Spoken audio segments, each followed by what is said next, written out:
This is Critical Nonsense, our high-lowbrow show about culture, science, and tech. This week, I asked Joey about finding the right answer.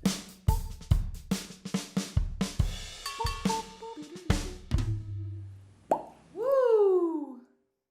Calm down. Calm down. This is what a Joey sounds like. Sometimes I'm like, just as I'm about to say it, I'm like, no, can't say it. Don't got the rhythm. And this is what an executive producer and World Beats listener, Jess Vander, sounds like. Hi, this is Jess. What are World Beats? I'm sure it has like a definition. I have no idea. Yeah, I feel like it's like, is it literally just like any music from outside the US? I don't think that is actually like what it is, but whatever. Anyways, Jessica, housekeeping.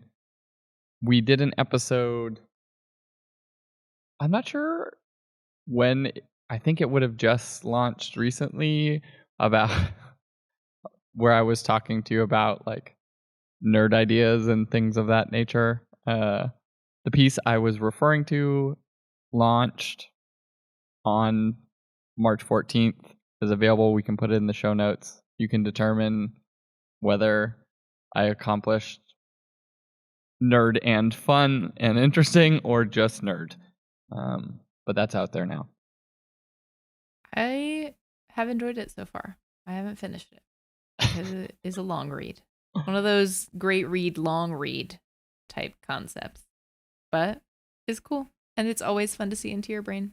It's one of those, so I've been thinking, and I read an article and also another article, and I've been cogitating about this for a year.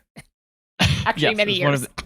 One of those old things. It is funny also what constitutes a long read now compared to in the past. You know, like New Yorker, like main article, maybe 6,000 words, and like articles that you would, like publications used to ask people in companies like ours to write would be like 1,000 to 1,200 words. This piece is in the ballpark of 2,000 words and is like definitively long now. Is like a universal response, but I think in the past would not have necessarily been viewed in that way. Shrinking attention spans. That's where we are. Jessica, you want to talk to us about something? I would like to do that. Indeed. I think that there are a bunch of reasons we should talk about the challenge with right answers. Beyond my own idea of perfectionism and all the topics we had recently about like correcting people and trying to, be right. I think there's an extension to that conversation about why it is that we care so much about that. I've been thinking about it because of a bunch of things at work with trying to triangulate on our intern cohort for the summer, thinking about what motivates people and or demotivates people in the dating industry for work there. I think there's just so many things, and also, again, for personal reasons, that are interesting about chasing right answers. And I just feel like there's a lot to unpack. And so I guess my question is, Joey, why are we always searching for the right answer? It's interesting because I think both on the show and in our own personal conversations in the past, we've spoken a lot about rightness because I think, as you said, you have like a stronger desire to sort of be like, there's a right way and a wrong way, where I tend to be a little bit more oriented in the gray, not in all situations and all circumstances, and we all sort of flex between those two things. But Yeah, and I'm like reflecting on my own personal relationship with it too, because I think you mentioned the intern program, great news. We have lots of interest in, hundreds of people applying for internships, but 3 positions, which all of a sudden puts you in this situation where you're like, we've trained ourselves to be much better as a society and culture, and certainly not all the way there, but at not sort of reducing people to like flat versions of themselves that can be fully understood through something like a resume or experience or whatever. And so that that is like a demonstration of openness and of looking and eagerness to learn about a person. But the reality is like how someone would come into our company and play within a complex system. Like there's not a right answer. There is just maybe like probability fields of like maybe they would be more likely to have success, but if they were on the wrong team or on a thing that they weren't interested in, actually they wouldn't work. Like it's too complex to have rightness. Yeah. Well, and it's funny that you bring that up because I feel like there are, if not exact idioms, like there is no right answer. That's like a thing that people know and say. But I think there are other, the way I'm trying to think about this is also in idiom format of like, like several things More than that one are way to skin a several cat. things that are true. No, but that also seem potentially paradoxical. So let's take there is no right answer as a given in this mathematical prompt or what's it called? Equation. Yes. But what am I thinking of in Proof. Thank you. So let's take there is no right answer as a given. But then there's also the other one, which is maybe not established the same way, but the idea that there are some answers that are more right than others. Like the idea that it's like there's no right answer, but that doesn't mean that that you're not wrong. Right. And also and I think that's potentially similar to, but there are more, like there are multiple right answers. Can also like it's not just there is no right answer, but there can also be multiple right answers. And then this last one that I'm really like trying to grasp with, I'm definitely making up and is not a thing. But it's like what feels right may not be the same as what can be right. And there's like a little bit of a temporal thing going on in there of like, well, maybe it's mixed up with what you expect versus in reality what things can turn out, and what your idea of success might look like might turn out differently in practice, or things you couldn't have possibly predicted because life, right? And that's what's like, it's like, okay, so got it, no right answers, but there are multiple, and some are more better, but also some might be wrong.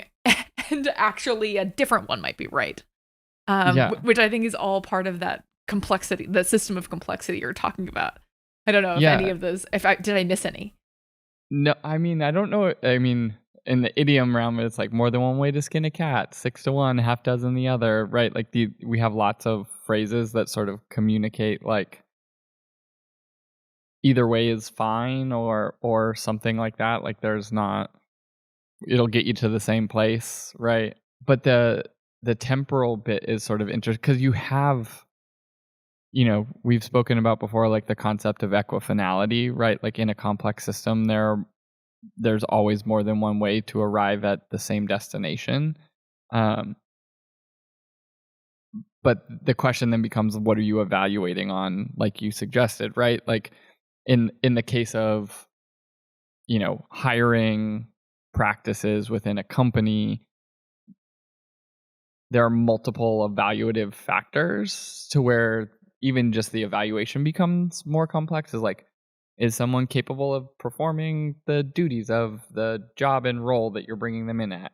1, do they seem like a nice person that you would enjoy working with? Are they like willing to participate? Are they willing to learn? Like, how do they interact with other people? Like, all of those additional factors come in, so that makes it that you're not just evaluating them based on their sort of work experience or capability set. You're also evaluating whether or not they could be like the best, most qualified candidate, but there's also like the potential for them not to gel with the way of working within the system that you're bringing them into, right? And so then that question of like, okay, you're forced to make potential value judgments as a result, because at the end of this process, someone is either like being hired or not hired, or brought into an intern program or not brought into an intern program. There's like, you can't exist in the gray space in perpetuity.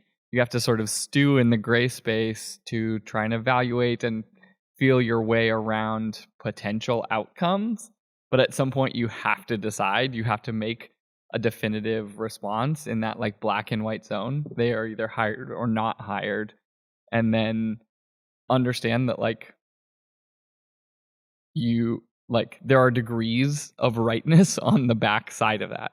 So it is this like gray, black and white, back into gray, and at some point may go back into black and white. It is this like wave and particle sort of dynamic that happens. Yeah, that's interesting. Right. I think, and that's what's so interesting about even some of those idioms, the way they're phrased too. Like some are like definitely this, but also could be, and it's a perfect reflection of those analogies. That's really cool. Yeah, I was also I think now we're just figuring out different, almost like what is it, like schemas or like different frameworks or like ways to envision this, which is kind of interesting. Another one I was thinking of is just like alternate definitions, in the dictionary, where it'll be like, it could mean this, or in noun form, totally different. Like you could mean right in specific context. You could mean right in a macro, like global context. You could be right for right now, or you could be like right thinking ahead. You could be right in fairness and morality. It could be right given what you know now versus right in hindsight. Like now that you do know, like that was the right call, even though I didn't know that it was the right call at the time. Like all of those different vectors of this are so interesting. Not only in how they are definitive or not, but also in that they are like, it also just like spans categories, spans types, if that makes sense. Yeah, I mean, yeah, that you need to be switching between those schemas, and where some are soft and some are hard, right? Like, I mean, even in the way that we, here perform like personal review, like team reviews every year. It's like, these are hard skills that you need to perform this job, and here are soft skills that you need to be able to like peacefully and effectively like interact with other nodes in that like network. And like sometimes people are really good at one and not as strong in the other, and they need to like work on one side or the other side, and like two people can be equally effective with skills that are like radically different is in and of itself a demonstration of like what we're talking about, right? Like that sometimes the equifinality example exists of like, could two people run a project with radically different skills and get to an equal level of success at the end, where for us, like as strategists, like one person maybe is like much more effective as a like strategic thinker, whereas the other person is more effective as like a leader of people and social skills and like better understanding the client or the team and drawing more out of them. But like at the end of the process, like the in this counterfactual that both people are like graded equally on the outcomes is in and of itself like a demonstration of this, right? Like there like the whole thing about complex systems is there are too many data points to measure, and so predicting what will happen in a complex system is impossible. And I think that's why like hiring is hard, is because you can have an intuition based on your past experience how a particular person will fare, but as someone who is like managed hiring for a long time, like I've had my predictions like come true and be wrong, both in positive and negative ways, right? Yeah, and it's interesting too because I think I also was double checking to make sure I knew what equifinality was, which is how different experiences, paths, or inputs can lead to similar outcomes, like land in the same place. But in looking at that, there's also the other concept of multifinality, which is that even if you have similar inputs, experiences, you can end up with different, potentially even inconsistent results. Ooh. And that's what's cool about this too, is like, and even what's more confusing about rightness is like being right one time does not mean that you are always going to be right that way, because of how complex the system is. And I it's a perfect example in, again, like in the hiring process of like, you might think, oh, many signals, this person reminds me so much of somebody who already works here, like it's a shoe-in, like it's gonna work so great, and nope, that is not how that works. Yeah. I mean, I think it's from the position that we've been in recently with the internship program, right? Like that's one example, but it like sometimes it works in I think Serious this ways. this holds in like different spaces, right? Like I know people, like personal relationships with people who I know were like strong performers at their job, like having got to work with them if they were a client of ours or something, but a company does like a layoff, and they wind up being pulled into it, and like I know that they were good, and in fact maybe the reason, like the instigating factor for the layoff had nothing to do with that person, Right. but they still, at the end of it were there, and so then like you're forced to contend with that complexity in other ways. You're like, I Yeah. was doing what I was supposed to do Right. and performing yet- based on like how we establish things, but we're Yeah. still here. Well, and I think that's something that can be freeing in a way. Like there's Yeah. the feeling of like, and like it just cannot possibly all be in your control, even as right as you are striving to be.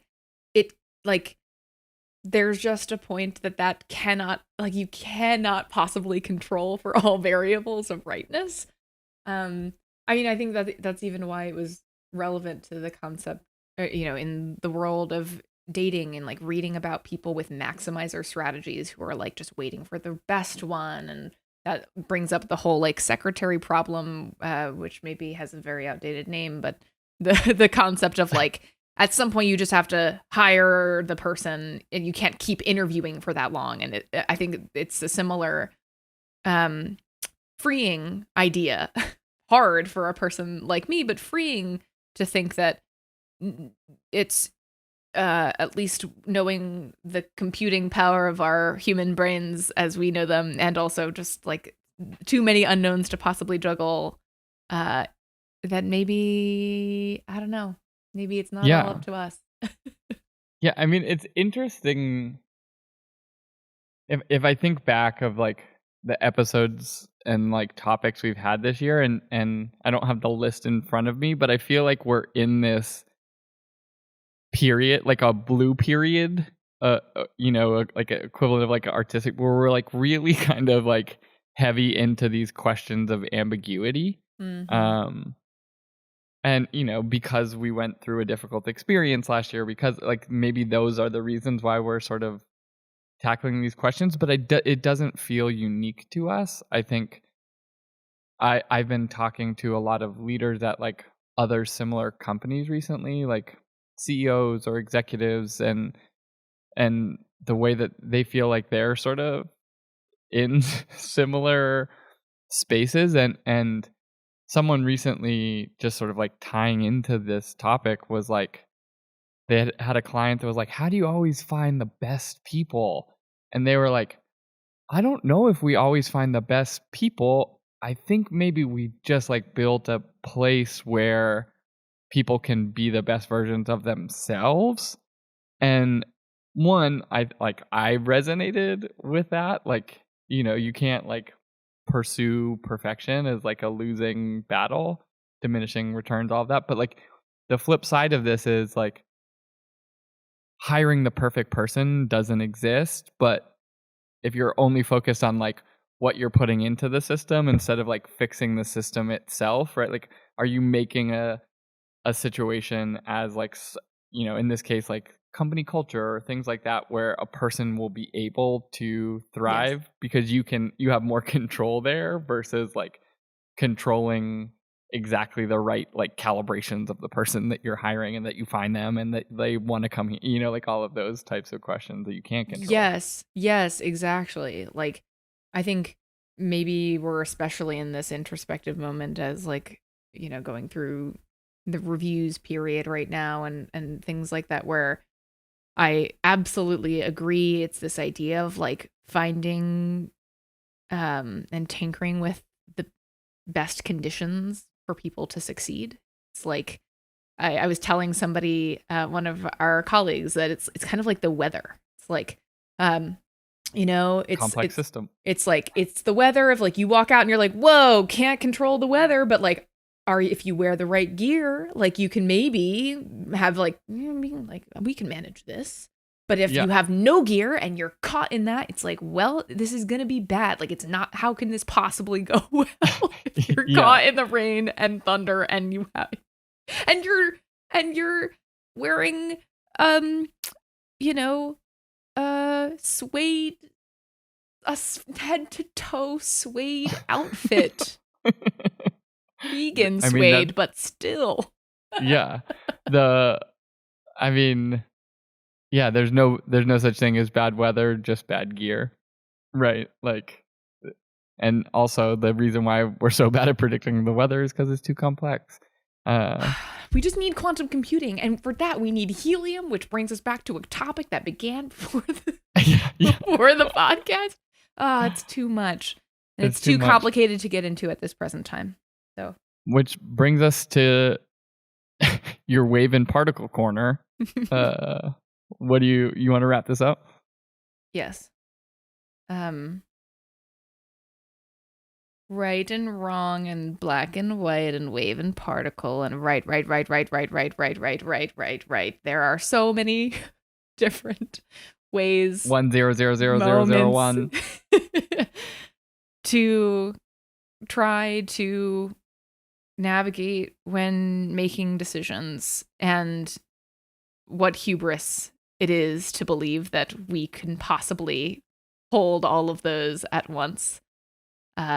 We out here, as Joey would say. We out here. So humble here, leaves blowing in the wind. Here is permission to you, and honestly to myself, to just choose something.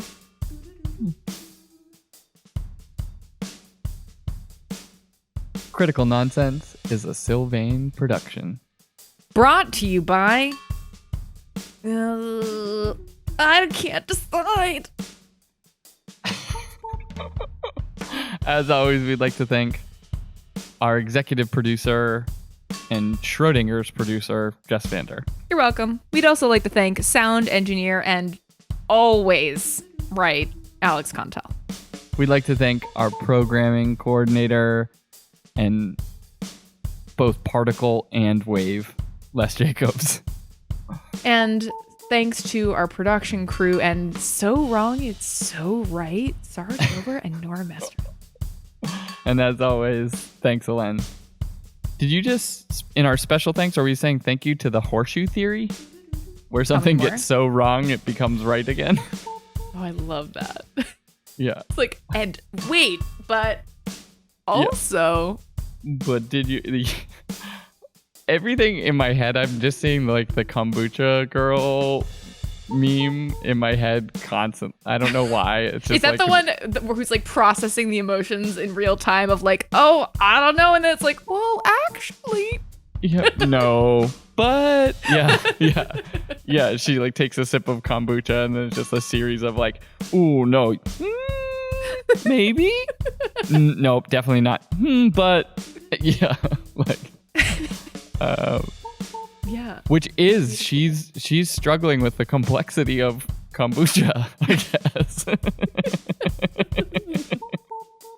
The Complexity of Kombucha, title of your memoir.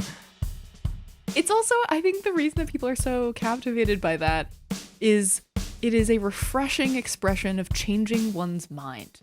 Yeah. Like we are so good at making quick decisions or gut choices now, and the beauty of being like, well, reverse. Uno reverse. Like actually I'm open that I was too quick here. Double reverse. Yeah. Special thanks to Sunshine. It's been nice.